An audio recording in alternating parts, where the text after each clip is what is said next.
Yo, what's good with you? Back in black with another enlisted video. If you guys are new to the channel and you love shooting games just like me, make sure you aim for that like button and shoot that subscribe button as well. It'll help you find better teammates and improve skill-based matchmaking. At least I hope so. So yesterday, Enlisted finally dropped a previously leaked paratrooper event. It turns out this event is based on Operation Market Garden, which was the largest airborne operation in history. So I think it's a very thematic way to introduce this new 101st Airborne Squad that comes with a nifty Thompson variant. But yeah, in this video I basically wanted to list the pros and cons for the event and see how you guys are feeling down there in the comment section, because who doesn't love some good old praise and criticism, am I right? So really quick, let's start off with the rewards and the requirements to get them. For a mere 5,000 points per day, you can easily progress the event pass. Usually events ask for 20k in 2 days or 10k in 1 day, so this is very refreshing and very new player friendly indeed. Speaking of new player friendly, I'd be remiss not to mention that it's been ages since a free paratrooper squad was used as an event reward, so this will definitely be one of the more regrettable events to miss if you don't have this squad type in your inventory yet.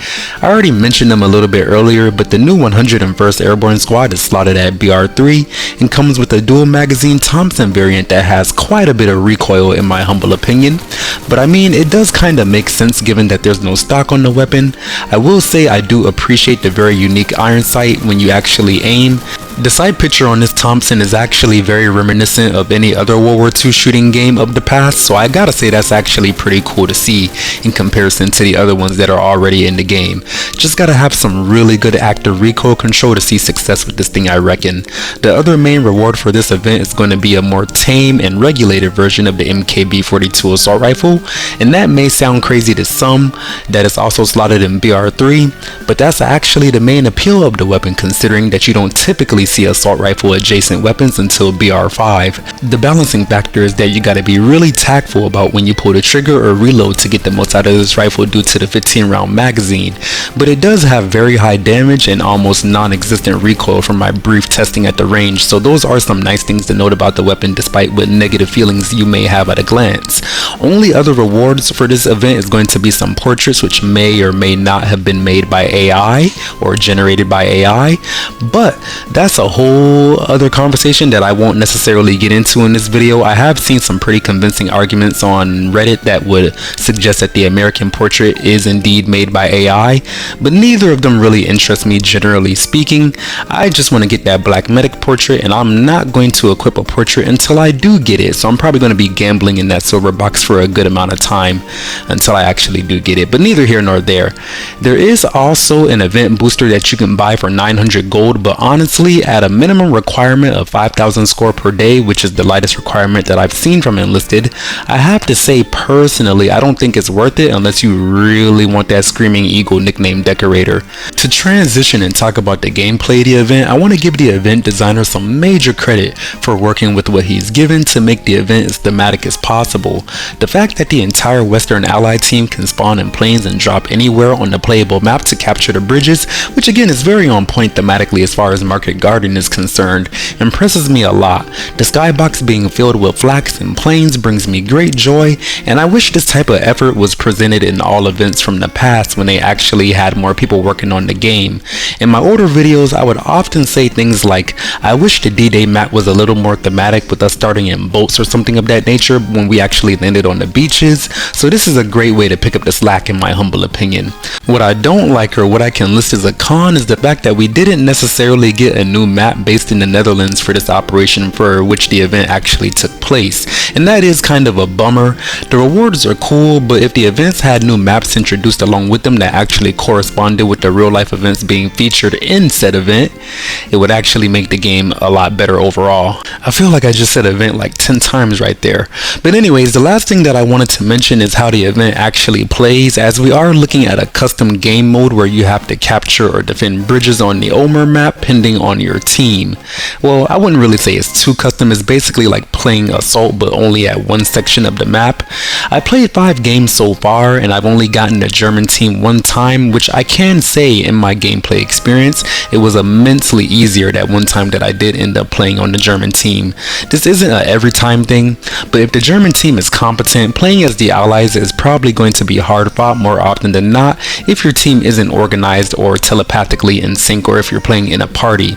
Honestly man, as somebody who plays solo queue 90% of the time, I think this event further exemplifies how badly VoIP or game chat is needed in this game for effective communication between teammates to coordinate a win. Without it, I'm seeing constant complaints online about how hard it is for the Allied team to win on a consistent basis. I would say it's about a 60-40 split, honestly speaking, but if you've had a similar experience, or you feel like, being able to talk to your teammates would have made, winning on a paratrooper team easier or more feasible on a consistent basis, then that's your cue to get on the forums or get on Reddit and ask for the extra social feature. As far as making it winning easier for the Allies for the time being, I can say that attacking the bridge from the front and from behind in conjunction with hefty use of mortars shelling the bridge is actually a lot of help. But like I said, it's just a shame that you can't really communicate that game plan to your teammates, when you're actually in the match, without just saying like attack zone A or attack zone B, or putting like a little ping on the map. And I'm sure a lot of newer players are in there as well, trying their hand at getting used to the paratrooper mechanics, and that's also kind of causing a little bit of difficulty, or increased difficulty that wouldn't be there otherwise. So yeah, being able to talk to people would be a big help, especially for the players that grind this game on a consistent basis and always make their way to Marshall every season. One, it would give you a reason to actually display that on the scoreboard when somebody is talking, or maybe like when they have a mic icon on your screen, you can have their rank next to the icon to give them a little bit more validity when they're talking or giving instructions. But yeah, just giving people who have effective communication skills a chance to showcase that and coordinate more wins for their team and make everybody better overall. That would just be a net positive for the game. And again, just take a cue from games like Hell Let Loose or Arma or Squad, or any other game for that matter, even Delta Force or Battle Bit, for example. Even they have proximity chat. So it's a given that it's a feature that should be in this game one way or another. At the very least, we could at least get some more fun banter or some roleplay or something like that. But overall, just to give my encapsulating thoughts about the event, I like how they're working with what they got to make the game more interesting and thematic. I like the rewards. I like that they took the criticism for the lack of immersion to heart and actually improved on that where they could. I just don't like that we didn't get a new map in Holland to go along with all this, and maybe some more MKB, since we didn't get enough to fill out an entire squad. So overall, I guess you could say I'm feeling a solid 6.5 out of 10 for this event. It didn't blow me away, but it is a lovely way for anyone who doesn't have paratroopers yet to finally get their hands on some without gambling or a direct purchase, which is often overpriced. But sidebar, I am going to be doing some silver box openings on my stream on Saturday morning, so if you guys want to watch me do that, make sure you sub me up and tune in for that. And yeah, other than that, I just wanted to know your guys like your thoughts about the event overall as well. Let me know what you guys like. Let me know what you guys don't like. Do you feel like it's balanced? Do you feel like it needs some tweaking? I know some people were complaining about the guns that the Germans had in comparison to the Allies, and that being a little unbalanced, but I would say it's probably better or more balanced than they did for the Russia versus Japan event, or I'm sure you guys would say that as well. But let me know what you guys are thinking down there in the comment section. I do appreciate you guys very much for watching. Don't forget to aim for that like button and shoot that subscribe button as well. Help you find better teammates and improve your skill-based matchmaking. And yeah, hope you guys have a lovely rest of your day. Appreciate you for watching. Black Guy out.